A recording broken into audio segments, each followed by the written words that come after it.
আসসালামু আলাইকুম। শুরু করছি মন বাড়িয়ে ছুঁই পর্ব ৬। লিখেছেন ফাবিহা মম। মাহাতিমের দ্রুত চালটা কেউ বুঝতে পারল না সেদিন। সুরাইয়াকে কঠিন শিক্ষা দিয়ে চুপচাপ কেটে পড়েছে সেখান থেকে। শেফালিও এই ঘটনার প্রেক্ষিতে তুলনামূলক ঝগড়া সৃষ্টি করেছে, কিন্তু হান্নান শেখের ভয়ে ঝগড়াটা আর বাড়াতে পারেনি। সুজলা কঠিন গলায় শেফালিকে কড়া ভাষায় কথা শুনিয়ে দমিয়ে দিয়েছে সেদিন। রাতের খাবার শেষে হান্নান শেখ মার্জার কাছ থেকে পুরো ঘটনা জানতে পারলেন। সুরাইয়ার ফেসপ্যাকে বিচ্যুতি পাতার অস্তিত্ব পাওয়া গেছে, আর সেটা ব্যবহারের ফলে সুরাইয়ার মুখে মারাত্মক চুলকানি শুরু হয়েছে। মেহনুর নীরব মুখে সবার অবস্থা অবলোকন করল। শেষমেশ নিজের খাবারটা মায়ের হাতে খেয়ে বিছানায় যেয়ে শুল। জানালাটা খুলে পুরো পর্দা সরিয়ে অন্ধকার রুমটা স্বল্প আলোয় পরিপূর্ণ করল। শান্ত নিবিড় বড় বড় চোখ দুটোর দৃষ্টি আকাশের দিকে ফেলল। মনের মধ্যে জট বাঁধানো প্রশ্নগুলো নানাভাবে নাড়াচাড়া করতে লাগলো। মাহাতিমের আচরণ নিয়ে প্রচণ্ড দ্বিধায় ভুগছে মেহনুর। লোকটা কখনো সভ্যতার সাথে কথা বলে, কখনো অসভ্যতার মতো নিজেকে জঘন্য প্রমাণ করে যায়। আসলে লোকটা কী চায়, কী নিয়ে এমন দুমুখ আচরণ করে, সেটাই কোনোভাবে মাথায় ঢুকছে না ওর। বাড়িতে অতিথি আসার পর থেকে দাদা ভাইয়ের সাথেও আড্ডা দিতে পারছে না মেহনুর। এদিকে পড়াশোনার দিকেও ধ্যান দেওয়ার জরুরি, কিন্তু বারবার ওই অসভ্য লোকটার কথা মনে পড়ার কারণে বইয়ের পাতা উল্টাতেও ইচ্ছে করে না। যখন তখন যেখানে সেখানে ম্যাজিক ম্যানের মতো উপস্থিত হয় লোকটা, আবার অদ্ভুত একটা কাণ্ড ঘটিয়ে বেপরোয়া ভঙ্গিতে চলে যায় তৎক্ষণাৎ।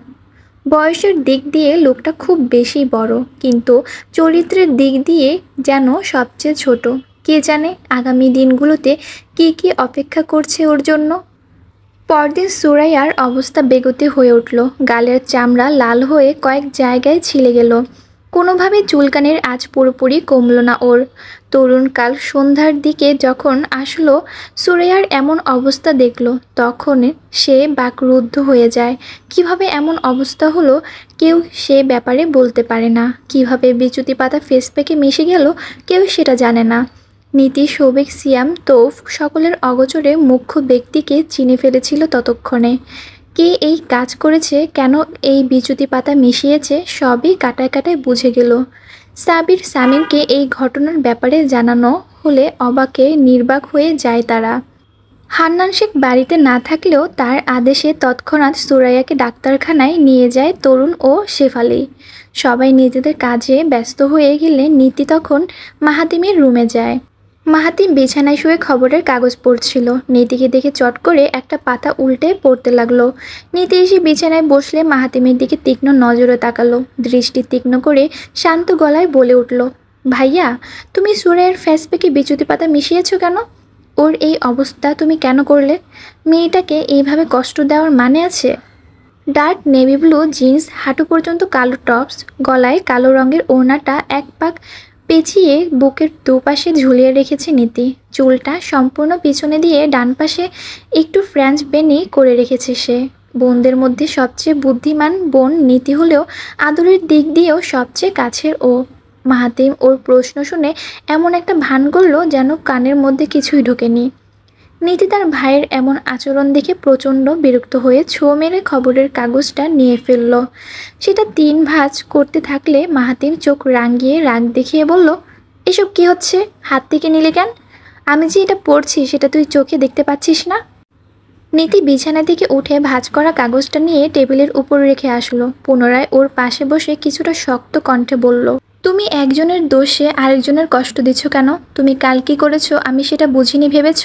তুমি সুরাইয়ার ফেসপ্যাকে বিচ্যুতি মিশিয়েছো কেন? মাহাতিম ওর কথার ভঙ্গি দেখে চোখ ছোট করল। অ্যাটিটিউড স্টাইলে কঠোর ভঙ্গিতে মাথার নিচে 2 হাতে তালু রেখে চোখ বন্ধ করল। ঠোঁট ভেদ করে ছোট্ট নিঃশ্বাস ছেড়ে বলল, বাইরে বিদ্যুতের স্টক বেশি ছিল, তাই চিন্তা করলাম এগুলো একটু মানবতার কাজে ব্যবহার করলাম। নীতি এমন উল্টা উত্তর মোটেই আশা করেনি। শেষে নিজেই উত্তরের কপাট খুলে তেজেলা গলায় বলল, তুমি আমাকে একটা সত্য কথা বলবে ভাইয়া? তুমি জাস্ট এই উত্তরটা ঠিক মতো দিবে। তুমি কি মেহনুরকে পছন্দ করো? আমি কোনো মিথ্যে শুনতে চাই না। আবার জিজ্ঞেস করছি, তুমি কি মেহনুরকে পছন্দ করো? নীতির এমন ঠাস ঠাস প্রশ্ন শুনে তৎক্ষণাৎ চোখ খুলে তাকালো মাহাতিম। মাথার নিচ থেকে দুহাত সরিয়ে শোয়া থেকে উঠে বসলো ধীর গতিতে। কপালে কয়েকটা ভাঁজ ফেলে কিছুক্ষণ নীরব দৃষ্টিতে নিরীক্ষিত করতে লাগলো। এদিকে নীতি যতই সাহস দেখাক না কেন, মাহাতিমের এমন চুপটি দেখে ভয়ে অবস্থা টাইট হচ্ছিল। যদি মাহাতিম ধুমধাম করে চড় মারল তখন? নীতি আস্তে করে ঢোক গিলতেই মাহাতিম হঠাৎ গলা চড়িয়ে চেঁচিয়ে উঠল, তুই কি দিন দিন গাধা হয়ে যাচ্ছিস নীতি? তুই আমাকে কেমন প্রশ্ন করলি এটা? আমি কিনা ওই রামবলদের পছন্দ করব? ওর মধ্যে কি আছে যে আমি পছন্দ করব? নীতি বা ভ্রুটা উপরে তুলে সন্দেহের দৃষ্টিতে তাকালো। মাহাতিম ওর ভঙ্গি দেখে কিছুটা অপ্রতিভ হলো, কিন্তু সেটা এতটুকু বুঝতে না দিয়ে চড়ানো সুরেই বলল, ওকে একটা ফ্রক পরিয়ে দিস, তাহলেই বুঝতে পারবি এমন কথা কি জন্য বলেছি। নীতি মুখ শক্ত করে ব্যঙ্গতজ্ঞ ভঙ্গিতে বলল, আহা, নিজে যে কত বড় ফন্দিবাজ সেটা তো আমি বুঝে গেছি ভাইজান। আমার সামনে এমন নাটক না করলেই পারো। ওকে যদি ফ্রক পরিয়ে তোমার সামনে আনি তাহলে তো তুমি ঠিক থাকতে পারবে না সোনা ভাই। মাহাতিম ওর মুখ কুচকানো বিরক্তি ভঙ্গির কথা শুনে ফিক করে হেসে দিল। সশব্দে হাসতে থাকলে নীতি আরও বিরক্ত হয়ে বলল, একদম হাসবা না ভাই, একদম হাসবা না। তুমি খুবই খারাপ। ওকে দেখলে যে তোমার দিল কুরকুর করে সেটা আমি কালকের ঘটনা দিয়েই বুঝে গেছি। ওর মেজো মাওকে কচুরলতি কাটিয়েছে বলে তুমি এই দিকে মেজো আন্টির মেয়ের উপর শোধ তুলেছ। এটা তুমি ভালো করে করনি ভাই। শেফালি আন্টির দোষের জন্য তুমি সুরাইয়াকে ভিকটিম বানিয়েছ। এটা তুমি একদম ঠিক করনি। হঠাৎ হাসি থমকে গেল মাহাতিমের।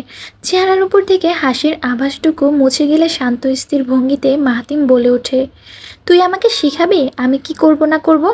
শেফালি আন্টির মতো ব্যক্তি আমাদের বাড়িতে চাকরানি হওয়ার যোগ্যতাও রাখে না। কেমন বজ্জাত ধরনের মহিলা তুই দেখেছিস? আমি তো ভাবতেও পারি না এই মহিলা এতদিন ধরে বাড়ির প্রতিটা মেয়েকে জ্বালিয়েছে। আচ্ছা, মহিলা যে এমন ঘটনা ডেলি ডেলি করতো সেগুলো কি কারোর চোখে পড়েনি? নীতি হতাশার সাথে নিঃশ্বাস ছাড়তেই বলল, মনে হয় না, কারণ এই মহিলা প্রচুর চালাক। কিভাবে ওদের ভয়ের মধ্যে রেখেছে সেটাই তো দেখতে পাচ্ছ। আর বিশেষ করে মেহনুরকে এই মহিলা সহ্য করতে পারে না। She is ফার্স্টেড। শেষোক্ত কথা শুনে মাহাতিম আবার প্রশ্নসূচক তাকালো। দু চোখের ভেতর কৌতূহল ফুটিয়ে জিজ্ঞাসা সূচকে বলল, কেন ফার্স্টেড? এই মহিলার সমস্যা কি? ওর সাথে এত ঘেঁষাঘেঁষি কিসের? নীতি আবার চোখ ফিরিয়ে মাহাতিমের দিকে তাকালো। প্রশ্নবিদ্ধ ভঙ্গিতে কিছু চিন্তা করতেই ফট করে বলল, শাহনাজ বলতে পারবে ভাইয়া। আমি এ ব্যাপারে জানি না, কিন্তু যতদূর বুঝলাম হিংসার জন্যই সম্ভবত এমন আচরণ করে। আর মেহনুর তো চাপা স্বভাবের। ওর সাথে টিং টিং করতে মহিলার একটু বেশি মজা লাগে। মুখ ভার করে কিছু চিন্তা করতে লাগলো মাহাতিম। নীতি আর কথা উঠালো না এই বিষয়। চুপচাপ রুম থেকে চলে গেলে মাহাতিম আবার বিছানায় শুয়ে পড়ে। আকাশের তপ্ত সূর্যটা পশ্চিম দিগন্তে চলে এসেছে। আকাশের রংটা গোলাপি আভায় ছেয়ে গেছে। প্রকৃতির দাপুটে ভাব কমে গিয়ে শান্ত নির্জনে পরিণত হয়েছে। সবাই চা নাস্তার জন্য আঙ্গিনার বসে গল্পগুজব করছে। সৌভিকরা বাইরে এসে ডান দিকের পুকুর ঘাটে আড্ডা বসিয়েছে। পুকুরটা হান্নান শেখ নিজের টাকায় পরিবারের জন্য বানিয়েছে। পুকুরের চারপাশে সবুজ ঘাসের পাশাপাশি সারি সারি নারকেল গাছও দাম্ভিকতার সাথে দাঁড়িয়ে রয়েছে। সঙ্গে সুপারি গাছও রয়েছে কয়েকটা। পুকুরের কিনারায় গোল হয়ে ঘাসের উপর বসেছে সৌভিক ও শাহনাজরা। মাহাতিম একটা জরুরি কাজে ঘন্টা আগে শহরে গিয়েছে, তাই বাড়ির আনাচে কানাচে শান্তিমতো মেহনুর ঘুরতে পারছে। সৌভিক, নীতি, সাবির, প্রীতি, শামিক, সাবা, সুরাইয়া, মাহাদি, শাহনাজ ও ফারিন পরপর একসাথে বসেছে। মাঝখানে তেঁতুল, বড়ই, চালতা, আমের বিভিন্ন আচার সাজানো রয়েছে। সবাই যখন বিকেলের আড্ডায় বাইরে বসে মত্ত, মেহনুর তখন গোয়ালঘরে চৌকির বিছানায় সাপমোচন নিয়ে মগ্ন। তরুণ দুপুরের ঘুম শেষে কলপাড়ে এসে হাত মুখ ধুতে দূরে আড্ডারত সাবার দিকে তাকালো।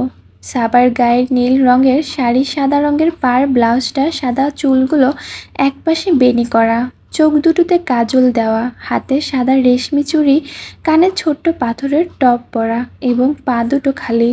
ব্লাউজের পেছনে গলাটা একটু বড় বিধায় খালি পিঠটা দেখা যাচ্ছে।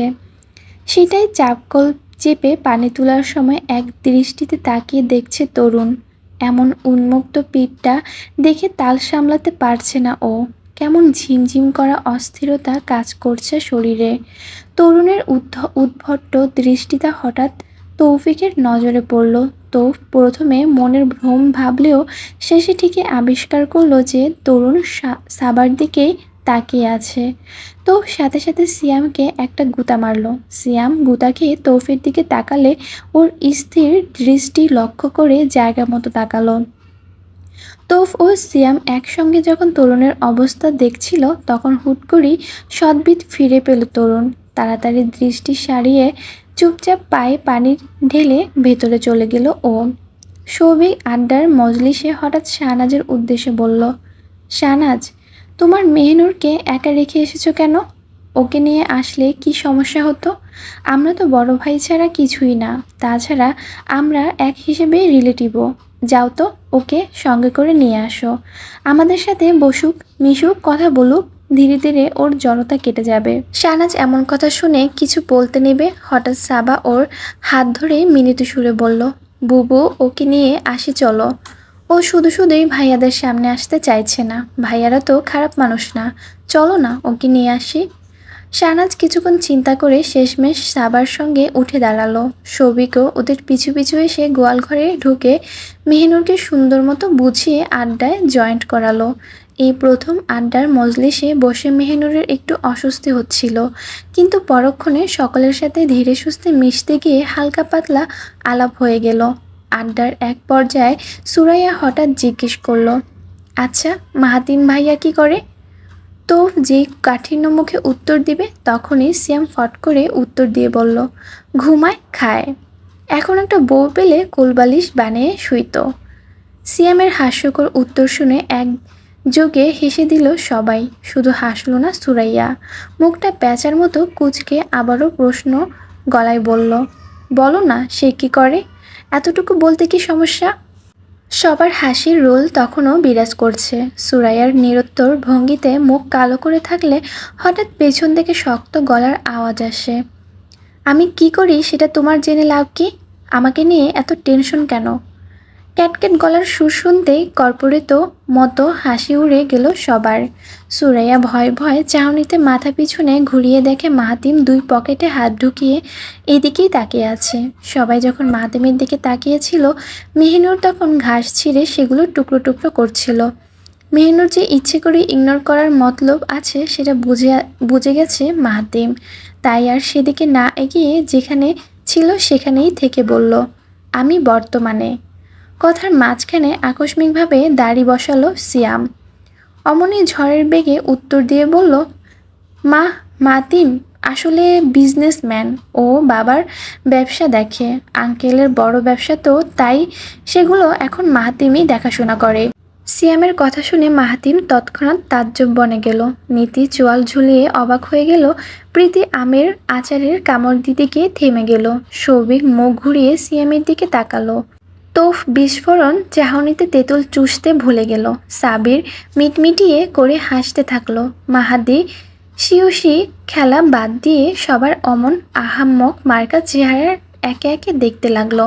সবার চেহারা যখন অপ্রস্তুত হয়ে উঠল তখন সিয়াম সবার দিকে দৃষ্টি দিতে চাপা কৌতূহলে বলল, গাইজ, তোমরা আমাকে সেলিব্রিটির নজরে দেখছো কেন? আমি এখনও সেলিব্রিটি হইনি। সিয়ামের কথা শুনে মাহাতিম তৎক্ষণাৎ পা থেকে স্যান্ডেল খুলল। ওই দৃশ্য দেখে সিয়াম তোতলানো শুরু করে, দোস্ত, তুই স্যান্ডেল খুলিস কেন? আমি তো মিথ্যে কথা বলিনি। আরে ভাই, পায়ের জুতা পায়েই রাখ, আমারে মারিস না। মাহাতিম রে, ওই সৌভিক, হালা ধরস না কেন? সিয়ামের ভয়ার্থ অবস্থা দেখে সবাই হো হো করে হেসে দিল। সবাই যখন তীব্র হাসিতে লুটোপুটি খাচ্ছে তখন তৌফ হাসির ছলে সিয়ামের কানের কাছে মুখ এনে বলে, তুই মিথ্যা বললি কেন বেটা? ওর হাতে কষানো থাবড়া খাওয়া ইচ্ছে জাগছে নাকি? সিয়াম খিচিমিচি করে দাঁত চিবিয়ে নিচু সুরে বলল, পোলট্রি মুরগির যদি জানে মাহাতিম ময়না কী কাজ করে তাহলে আর বিয়া খাওয়ার স্বপ্ন দেখা লাগবো না চান্দু। তৌফ হঠাৎ হাসি থামিয়ে প্রশ্নাত্মক দৃষ্টিতে তাকিয়ে বলে, মানেটা কি বুঝালি? ওর জবের সাথে বিয়ের সম্পর্কটা কেমনে হলো? সিয়াম গলার সুর আরও নিচু করে সতর্কতার সঙ্গে বলল, পোলট্রি মুরগির এমনিই ওরে শিয়াল ভাইবা ভয় পায়। আর যদি শুনে মিয়া চান একটা বাঘ, তাইলে বাপু ওর কপালে আর এইটার সাথে বিয়া করা লাগবো না। সিয়াম ও তোফ সবার অগোচরে চোরের মতো গোপন আলাপ সারছে। এদিকে সবাই আচার খাওয়া নিয়ে মাহাতিমের দিকে ঘুরে হাসাহাসি করে কথা বলছে। শুধু মেহনুর ঘাসের দিকে দৃষ্টি রেখে অসহায়ের মতো কচি পাতা খুঁটছে।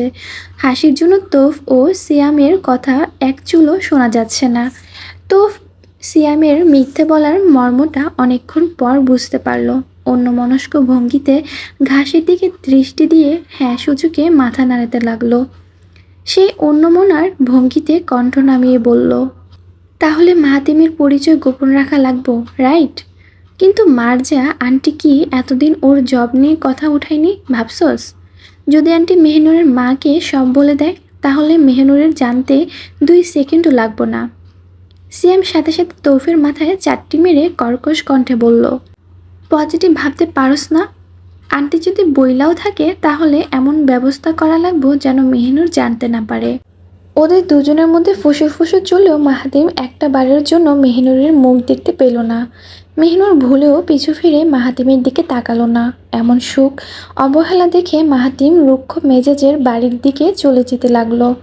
সবাই আবার গোল আকারে বসে আড্ডা জমিয়ে দিলে মেহনুর বামে দৃষ্টি ফেলে সতর্কতার সাথে মাহাতিমের যাওয়াটা এক মনে দেখতে লাগলো। সেই দৃষ্টির মধ্যে ছিল কিছুটা ভয়, কিছুটা অবহেলা, কিছুটা সংকোচ, মনের উৎকণ্ঠা। বারবার এই লোকটা এমন কায়দায় হাজির হয় সেটা আগে থেকে বলা যায় না, কিন্তু চলে গেলে মনে হয় কোথাও যেন শূন্যতা এসে ভর করছে। সেই শূন্যতা যেন হাড়ে হাড়ে টের পাইয়ে দেয়। তাকে আগলে রাখো, আগলে ধরো, আগলে আগলে দেখে রাখো। দেখার জন্য বিধি নিষেধ নেই। মেহনুর ছোট্ট মনেই দেখো তাকে। শুনশান রাত, বাইরে ঘুঘুর ডাক শোনা যাচ্ছে। বাড়ির সবাই গভীর নিদ্রায় তলিয়ে গেছে। কেউ জেগে নেই এমন নিশি প্রহরে। আকাশটা চাঁদ শূন্য হয়ে ঘুটঘুটে অন্ধকার হয়ে আছে। কোথাও আলো নেই গ্রামের আনাচে কানাচে। এমন সময় পানির তেষ্টায় চোখ খুলল মাহাতিমের। সহ্য ত্যাগ করতে ভারী বিরক্ত হলো সে। নিরুপায় হয়ে বিছানা থেকে পানির জন্য নামতে হয়েছে। আজ ভুলবশত এই ঘরে পানি দিয়ে যায়নি, যার বদলে এমন উটকো সময় ঘুম ঘুম চোখে মাহাতিমের উঠতে হয়েছে। দরজার ছিটকিনি খুলে চোখ ডলতে ডলতে মাহাতিম বারান্দা পেরিয়ে যাচ্ছে। অন্য হাতে মোবাইলের ফ্ল্যাশ জ্বালিয়ে আলো ধরে রেখেছে। সিঁড়ি দিয়ে নেমে আঙ্গিনায় পৌঁছাতে আচমকা অদ্ভুত একটা শব্দ কানে এলো। শব্দটা স্পষ্টভাবে শোনার জন্য মাহাতিম চোখ পিটপিট করে চারপাশে তাকাতে লাগলো। কিন্তু শব্দটা কোথা থেকে আসছে সেটা বুঝতে একটু সময় নিচ্ছে মাহাতিম। চাপা কান্নার মতো কান্নাকাটি শব্দ আসছে। মনে হচ্ছে কেউ অত্যাধিক অত্যাচারে মুখ চাপা দিয়ে রেখেছে। মুহূর্তের মধ্যে মাহাতিমের অবস্থা কৌতূহলপূর্ণ আচ্ছন্ন হলো। মোল্লাবাড়িতে এমন চাপা কান্নার আওয়াজ শোনাটা একদমই দুর্লভ। ভৌতিক বিষয় যদি হয়েও থাকে, তাহলে মাহাতিমও আজ হাতে নাতে সব দেখে ছাড়বে। চুপ করে ফোনের লাইটটা বন্ধ করে ফেলল মাহাতিম। পানি খাওয়ার উৎকণ্ঠা ভুলে সহসা কান্নার আওয়াজ নিয়ে এনালাইসিস শুরু করলো সে। ক্ষণিকের মধ্যে আবিষ্কার করলো বাড়ির সদর দরজা খোলা রয়েছে, আর সেই শব্দটা এক নাগাড়ে বাইরে থেকে আসছে। মাহাতিম শান্ত ভঙ্গিতে ঠোঁট ভিজিয়ে দরজার দিকে এগোতে লাগলো। যতই এগোতে লাগলো ততই মেইলি কান্নাটা জোরালো রূপে শুনতে পাচ্ছিল। দরজার 2 দ্বারের বাইরে পা ফেলল মাহাতিম। অন্ধকার পরিবেশে ডানে বামে সজাগ দৃষ্টিতে চোখ বুলালো। চোখের দৃষ্টি যখন অন্ধকারের মাঝে সয়ে গেল, তখন দূরের সেই পুকুর পাড়ের দিকে দৃষ্টি যেতেই পা থমকে গেল ওর। সুপারি গাছের সাথে হেলান দিয়ে কে যেন দাঁড়িয়ে আছে। ওইটুকু আবছা অন্ধকারে দৃশ্য দেখে মাহাতিম আবারও চটপট ভঙ্গিতে ডানে বামে চোখ বুলিয়ে পেটানোর জন্য কাঙ্ক্ষিত একটা জিনিস খুঁজল। ঠিক ওই সময় দরজার কাছে 4 ফুটের একটা বাঁশ পেলে সেটা হাতের বলয়ে আঁকড়ে ধরল মাহাতিম। চোখ তুলে সেদিকে তাকাতেই হতবাক হয়ে গেল সে। একটু আগে ওখানে কাউকে দেখেছিল ও, অথচ এখন কেউ নেই। এটা কি করে সম্ভব? মাহাতিম হন্য হয়ে চারদিকে খুঁজতে লাগলো, কিন্তু ব্যর্থ হয়ে শেষমেশ বাঁশ ফেলে বাড়িতে ঢুকতে আরেকবার আশ্চর্য হয়ে গেল। সৌভিক কেমন চোরের মতো উত্তর দিকের সিঁড়ি বেয়ে নিজের রুমের দিকে যাচ্ছে, অন্যদিকে সাবা দক্ষিণ দিকে সিঁড়ি বেয়ে কান্না সুরে দ্রুত গতিতে উপরে উঠছে। সৌভিককে ডাক দিতে গিয়ে আর কণ্ঠ উঠালো না মাহাতিমের। রান্নাঘরের দিকে আর আরঞ্জনের দৃষ্টি পড়তেই সেখানে মেহিনুরকে দেখতে পেল মাহাতিম। মেহনুর এক হাতে হারিকেন ধরে অন্য হাতে চায়ের পানিতে চামচ নাড়ছে। জগতের সব কিছু অন্ধকার, ঘুটঘুটে অন্ধকার, শুধু হারিকেনের আলোয় ওই উজ্জ্বল বর্ণের চেহারার যেন আকর্ষণ হচ্ছে। চুম্বকের মতো কঠিনভাবে সেদিকে টানতে চাইছে, দৃষ্টি শান্ত করে স্থির করে দিয়েছে। মাহাতিম অনুভব পদচারণ মতো ধীর পায়ে রান্নাঘরে এগিয়ে যাচ্ছে। যখন রান্নাঘরের নিকটে এসে পদচারণ থামল, তখনই মেহনুরের মায়াপূর্ণ বড় বড় চোখের দৃষ্টি দুটো মাহাতিমের দিকে পড়ল। বুকটা ছ্যাদ করে উঠল মাহাতিমের। এই শান্ত দৃষ্টির কেশবহুল বালিকা পূর্ণ দৃষ্টিতে হকচকিয়ে ওর দিকেই তাকিয়ে আছে। চুল খোলা মেহনুরের, সেগুলো হাঁটুর কাছে এসে জমায়েত হয়েছে। মাহাতিম দৃষ্টি তুলে আপাদমস্তক তাকিয়ে দেখল ওর। হালকা বেগুনি রঙের শাড়ি পরেছে, কালো ব্লাউজের হাতা দুটো কোনোই ছড়িয়ে কবজির একটু আগে এসে ঢেকেছে। মাহাতিম মাথা থেকে পা অবধি নির্বিকার চোখে বুলালো, বাঁকা হেসে রান্নাঘরের ভেতরে পা ফেলে ঢুকলো। মেহনুরের অবস্থা তখন পুরোই কাহিল। দিন শেষে আবারও অপ্রত্যাশিতভাবে এই লোকটার সাথে দেখা হয়ে গেল ওর। রাতে উপন্যাসের বই পড়ার সময় চা খাওয়ার অভ্যাস আছে মেহনুরের, তাই নিয়ম মোতাবেক আজও এসেছে চা বানাতে। কিন্তু মাহাতিমের এমন আগমন দেখে ভয়ে পালাতে ইচ্ছে করছে। মাহাতিম চুলার কাছে এসে দেখল ছোট পাতিলে চা বানানো হচ্ছে। চায়ের দিকে দৃষ্টি রেখে শান্ত সুরে বলল মাহাতিম, 1 কাপ চা দেওয়া যাবে? টেস্ট করতাম আর কি। শীতের পরশ পাওয়ার মতো শিউরে উঠল মেহনুর। সদ্বিদ ফিরে পেলে আমতামতা করে বলল, চা চা সত্যি খাবেন? মাহাতিম সরল গলায় বলল, হ্যাঁ, খেতেই তো চাচ্ছি। মেহনুর যে ভয়ে কাঁপছে সেটা ওর হাতের দিকে তাকিয়ে বুঝতে পারছে মাহাতিম। হাতের প্রতিটা আঙ্গুলি ভয়ঙ্করভাবে কাঁপছে ওর। মাহাতিম একবার ওর মুখের দিকে তাকাচ্ছে, আরেকবার ওর হাতের দিকে তাকাচ্ছে সে। মেহনুরের কম্পন হাতেই মাহাতিমের দিকে 1 কাপ চা এগিয়ে দিল। মাহাতিম চায়ের কাপে চামচ নেড়ে চামচটা চুলার পাশে রেখে দিল। কাপের হ্যান্ডেলে তর্জনী পেঁচিয়ে ছোট্ট একটা ফু দিয়ে 1 চুমুক খেলো। খেতেই মুখের অবস্থা বীভৎসভাবে কুঁচকে সাথে সাথে মেহনুরের হাতে ধরিয়ে দিল। বিরক্তির সাথে বলল, কি চা বানাইছো এটা? সামান্য চাও তুমি বানাতে পারো না? ছি, খেয়ে দেখো তো, খেয়ে দেখো কেমন ফালতু চা বানিয়েছ। এই প্রথম খারাপ মন্তব্য পেল চায়ের জন্য। চায়ের মধ্যে কি গলদ করেছে সেটা তাড়াতাড়ি বোঝার জন্য 1 চুমুক দিয়ে খেয়ে দেখল মেহনুর। কিন্তু গলদের কিছুই যখন ধরতে পারল না, তখন মাহাতিমের দিকে উজুবুক দৃষ্টিতে তাকালো। কিছু বলার জন্য ঠোঁট খুলবে তার আগে মাহাতিম ওর হাত থেকে চায়ের কাপটা নিয়ে নিল। মেহনুর এমন উদ্ভট কারবার দেখে কপাল কুঁচকে তাকালো মাহাতিম। বাম পকেটে হাত ঢুকিয়ে চায়ের কাপে ফু দিল, চোখ বন্ধ করে চায়ের কাপে শান্ত ভঙ্গিতে চুমুক দিল। এদিকে মেহনুর যে বোকা দৃষ্টিতে তাকিয়ে আছে সেদিকে বিন্দুমাত্র নজর দিল না ও। চুমুক শেষে মাহাতিম চলে যাওয়ার জন্য পা বাড়ালে হঠাৎ পা থামিয়ে মেহনুরের দিকে ঘুরে দাঁড়ালো।